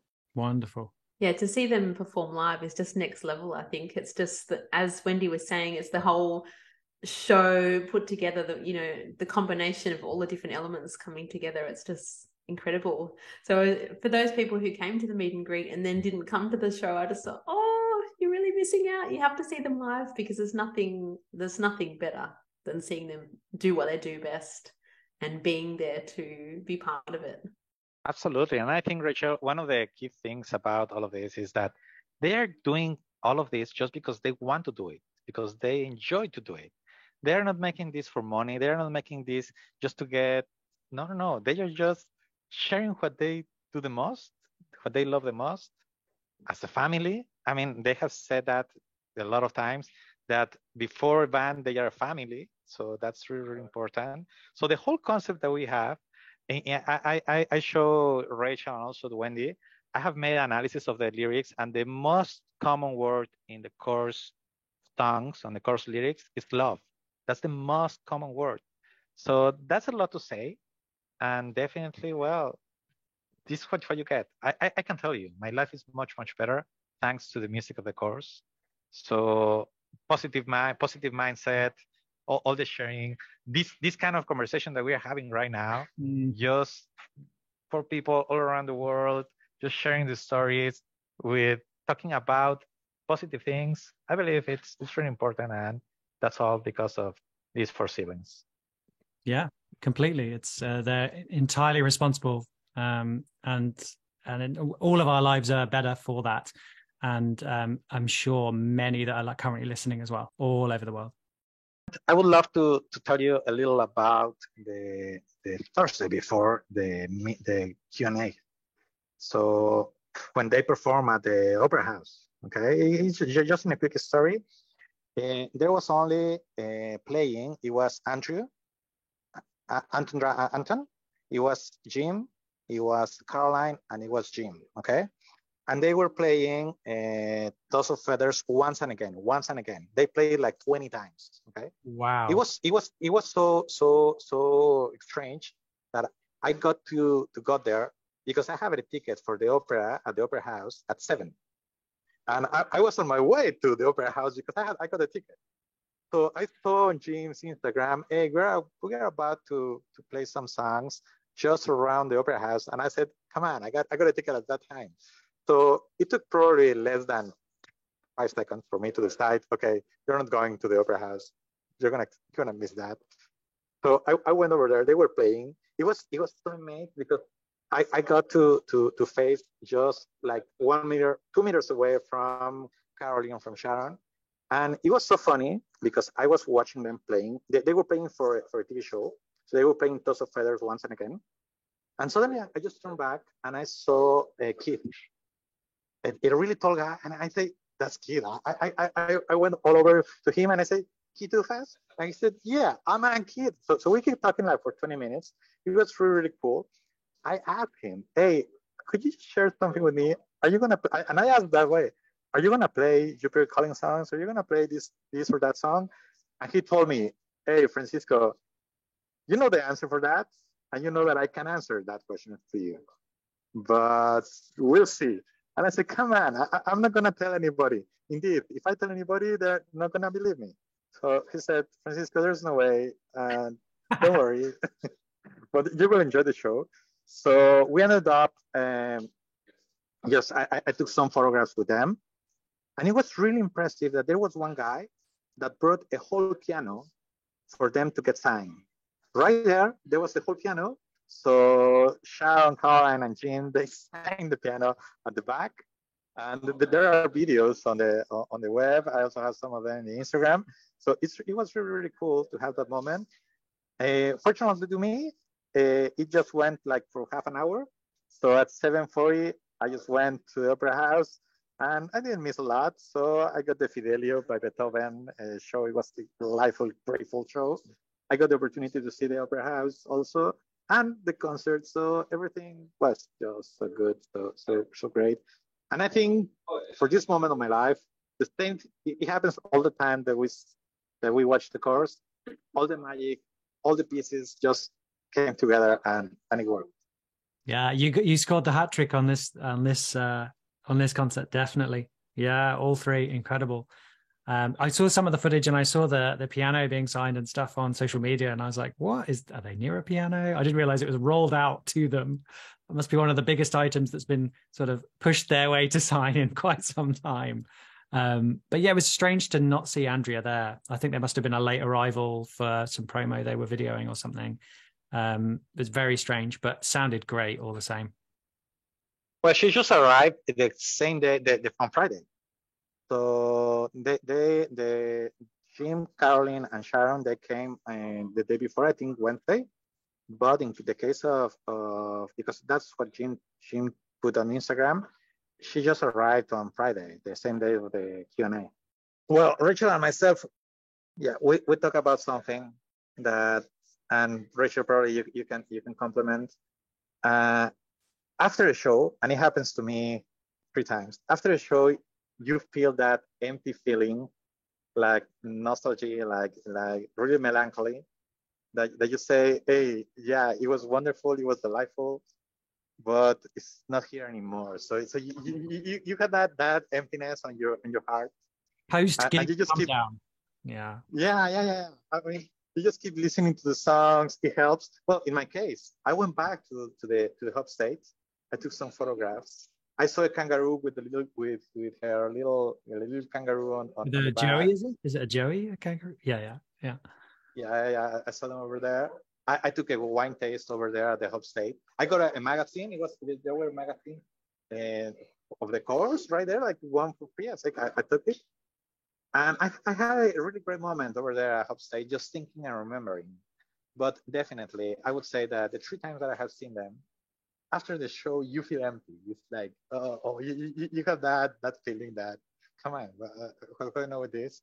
It takes, for me, at least 2 or 3 days to get up on that. But it was really cool. So I would say best time of my life, but it will be repeated for sure. So I'm gonna be just being fan as we have been. How about you, Rachel? How do you think about that? Yeah, look, Francisco, I have to agree with you. It was just, for me, that weekend, the whole thing, traveling to Sydney from home, away from my kids and my normal life, meeting you guys, meet and greet, road trip, that we had the most wonderful time driving to the Hunter Valley. We had 2 hours of singing and just talking and chatting, and it was just fantastic. followed by the gig and just the high of the whole weekend. And I think also just the few months of anticipation leading up to this moment, we'd been thinking about it all this time. Finally, it was here, and it was spectacular, and it was amazing, and it was such a high. The next day it was a funny feeling that it was just,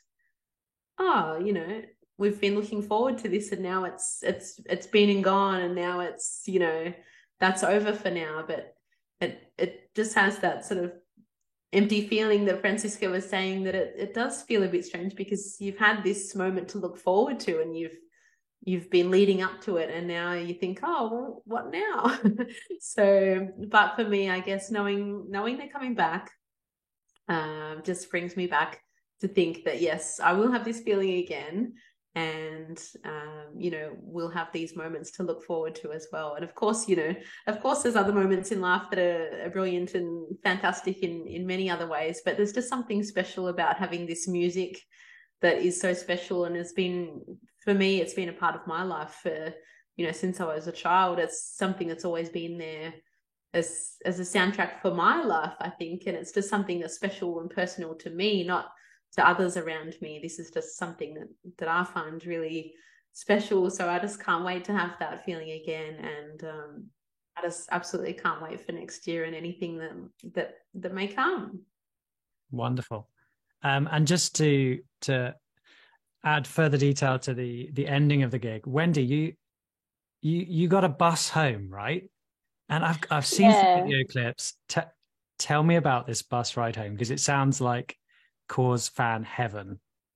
It was. So I got one of the coaches back to Newcastle, and there were quite a few coaches leaving from there. So there's a little bit of a wait, but got on the coach, and I just sort of sat in one of the front seats, and there was a girl next to me who looked like she'd been in heaven, and I said, oh, it'd be nice if we could sing songs on the way back. And she was like all keen for it. She's like, okay. And she was going to play them on her phone, and we had sort of got the bus singing Runaway a little bit, and then she got the driver to put on a Spotify playlist on the bus speakers, and at that point the whole bus was just singing along with these Corrs songs the whole way through.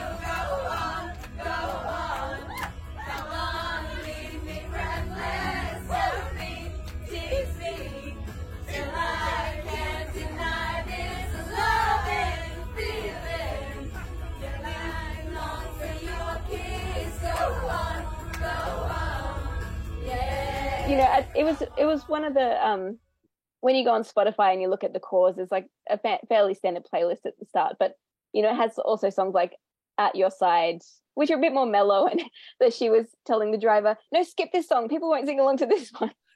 And a couple like that. And then there were people in the back yelling out, Summer Sunshine, Summer Sunshine, and eventually it came on the playlist. So for me, who has loved the Corrs, but I have friends that maybe like them but aren't quite as into them as I am, so I kind of have to keep this fandom to myself a little bit. But it was so liberating to be on this bus and have this whole bus of people just singing all these songs, and this girl next to me was musical, as am I, so we knew a lot of the vocal harmony, so we were singing along in harmony. And then it turned out she lives about 10 minutes from me in Brisbane. So it could have been like a letdown on the bus on the way home, but it was just as much fun as the concert, really. So I wrote a nice little letter to the coach company and to thank the driver, because it really made it special that he was willing to put on this playlist and let us all sing along at the top of our voices.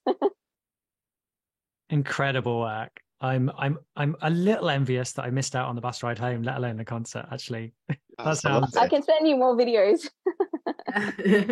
we should took that bus, Rachel, instead, right? I know, it sounds amazing. We were looking for something to eat that night. I mean, we were so hungry, but we ended up just looking for whatever is open. So probably we should get into that bus. Shame. You should have just thumbed a lift on the bus instead. Yeah, abandoned your vehicle. It's been such a joy to have the ability to bring fans together in this fashion after them meeting because of such a gig, and being able to do this bonus episode to hear what the gig was like as a review, and it being the first instance to bring fans onto the show, which I've wanted since episode 1. I don't think I could have had three more passionate and understanding and giving fans than you three. So thank you so much for coming on. I really appreciate it. And we appreciate it's like we've got another little community already here, which is so cool. If anybody wanted to reach out and ask you questions or ask for any footage you might have taken or pictures and stuff, did you want to, each of you in turn, share your handles for social media or whatever you wish? You can say that maybe you don't want anybody to contact you and that you're not going to share them. But yeah, like, how can people get in touch with you? Yeah, for sure. Well, I have a lot of videos. I have shared the whole videos in high quality to a lot of people. They are on my Instagram. You have a lot of information there. You can download the full photo, all the photos from the gig, all the photos from the Q&A, and also the videos. So basically on my Instagram, you're gonna find it like that. The FCO SALINAS and number 3. FCO Salinas 3. You're gonna find it that way, and you can download stuff. And feel free to contact me. I'm a really huge fan, coming from far, far away, and I'm sure I'll be back over here to these lands, which is a beautiful place to be. I'm really enjoying it. And thanks to all Australian people for being so gentle and so nice. If anyone wants to find me, I'm on Instagram at Wendy Lang Music. So WENDY LANG and the word music. I will have videos up there, I think, by the time this goes to air. I literally flew back Sunday morning and went straight to work on an event, and then have been busy at work since then. So I haven't really had a chance to post too many videos, but I will. And it was also great to meet a few other, members of the Cause community there as well, who I know are on Instagram. So it'll be nice to connect with them again too. So if you wanted to get in contact with me, my Instagram is Rachel Lewis Photography, RACHELLEWIS Photography. And I'd be more than happy to help. If anyone needs any help about Australia or booking things, I'm more than happy to help. It's the promise, right? The pinky promise? Of course. Of course, the course, right? Of course. Of course. I just want to say thank you, Simon, for having us on. This is really meaningful to catch up with Rachel and Francisco again, and to get their experiences and have that wrap up of this amazing experience that we went through. So that's really meaningful to me. So thank you. You're really well.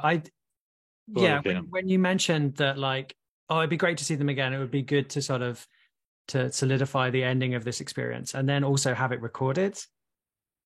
In 3-4 years' time, you can listen to this back and be like, I want to be remembered of that experience. What have I forgotten from that I really took away from it? And to have it there and recorded would like, that's the perfect opportunity for me to get other people on this show that are like-minded and feel the same way. And this has been a delight. It really has. It's been great. And it's so hilarious to me that you, Rachel, were like, I don't know how I'm going to put anything into words, where you've been so clear and expressed so much. It wouldn't have been the same without you in this circle. No way. Thank you. Thanks, Simon. That's really kind of you. I think I just struggled to put it into words because for me, it's such an experience, and no words I could say could put it, could explain just how the whole thing felt and how it was to me. Like, it was just the excitement, the buzz, the shared experience when I met, Wendy, Francisco, and others that we met there as well. Just to share that passion and excitement, it was just really, really great. Cool. Thank you so much for listening to this bonus episode of CauseCast, where we've been able to collectively live through others' experience of this fantastic return after 5 years. And I think, by the sounds of it, and I'm sure you'll agree, everybody that's listening, it was well worth the wait. As always, you can contact CauseCast on most of the social medias. All of them are focused from causecast.com. The handle on all the other social medias is CauseCast. Feel free to get in touch if you have any thoughts on the episode. Thank you so much for listening. And until next time, you've been listening to CauseCast.